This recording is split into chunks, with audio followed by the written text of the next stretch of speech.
Hey guys, welcome to the solution of our 10th daily problem. This one probably seemed pretty difficult if you just went by the wording of the question, but it's actually probably going to look very simple when I show you the solution. So before I get right into the solution, I wanted to talk a bit about the setup of the triangle, because there's some subtleties here that probably most of you took for granted. So the question asks, if you're given two positive numbers a and b, and the arithmetic, geometric, and harmonic means of those numbers form a right angle triangle, we want to know what the ratio of a over h is. Okay? And so I kind of set the triangle up this way, but one of the things you should be asking yourself is, why are these numbers arranged this way? And especially, why should a be on the hypotenuse and not one of the other sides? And so I'm going to go through that first. So it's actually known that a is larger than g, which is larger than h. And actually, the only time you get equality with any of these is if a and b are exactly the same number. And so this first one is actually a very famous inequality. It's usually called the Mgm Inequality. And it's true for arithmetic means of more than just two numbers, and geometric means of more than two numbers. So this holds more generally than just the setup we have here, but I'm going to give you a quick demonstration of why it's true here, so why these sides are all in the right places. So for both of these inequalities, we're going to start from this inequality here. Okay, and this is true because when you square a number, you have to get a positive answer, right? We take some real number and square it, it has to be positive. That's all that's saying. All right, so now if we expand this out, that's what that's telling us. And now we can sort of do a little algebraic trick here. We're going to write this as, okay, so we've just written minus 2ab as plus 2 minus 4. And what we're going to do now is take the 4ab over the other side. Okay, and this of course is really just a plus b squared.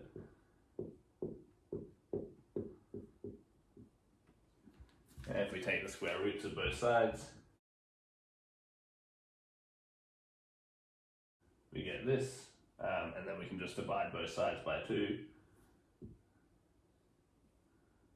which gives us the first inequality. So that's telling us that a is greater than or equal to g.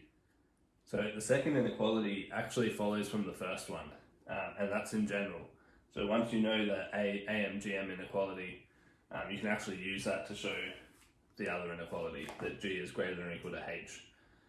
So I won't go through the full details here for that, but we can use what we've done previously to get this second one. So we're going to start with that second last line we had. So this was the second last line we had in the previous proof. So now instead of square rooting both sides, I'm going to divide by a plus b squared, which I know is not 0 because a and b are both positive real numbers, right? So that tells me this.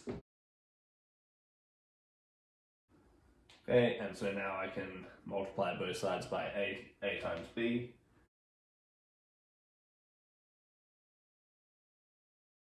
Okay, and then finally, if I take the square root of both sides, I get exactly what we're after. Okay, so we have g is greater than or equal to h.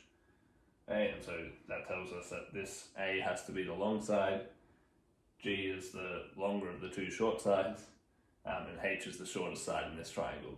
So if we want these things to form a right angle triangle, a has to be the hypotenuse. Okay, so that wasn't actually part of the question, but these are the types of questions you should be thinking about when someone gives you a problem.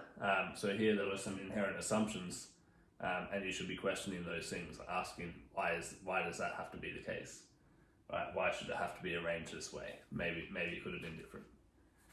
Alright, so once you're happy that that is the way it should be arranged, so we were actually interested in the ratio A over H. Right, so we want to know what A divided by H should be, and so the only sort of reasonable thing to do is to use Pythagoras' theorem. Alright, so Pythagoras' theorem is going to tell us that A squared is equal to G squared plus H squared.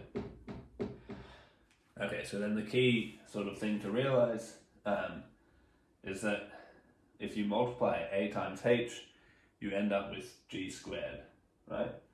So it's kind of easy to see here. If you multiply these two things together, the A plus B in the numerator here is going to cancel with the A plus B here, and the twos are going to cancel out as well, just leaving you with A times B, A, which is G squared.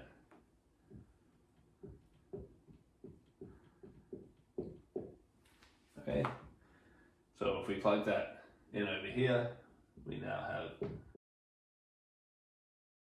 have this, and we're going to bring everything to one side. We'll subtract both of those off, and so now we really care about A over H, and so the way that we can get A over H in here is to divide everything through by H squared. Okay, so if we divide everything by H squared, we end up with this.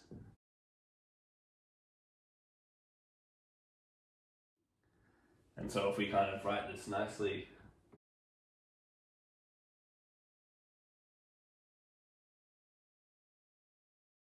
okay, we see that we have actually got a quadratic equation in A over H. Okay, and so we can solve this for A over H using the quadratic formula, for example. Again, you won't be able to factorize it because this is actually the equation for the golden ratio again. Right, so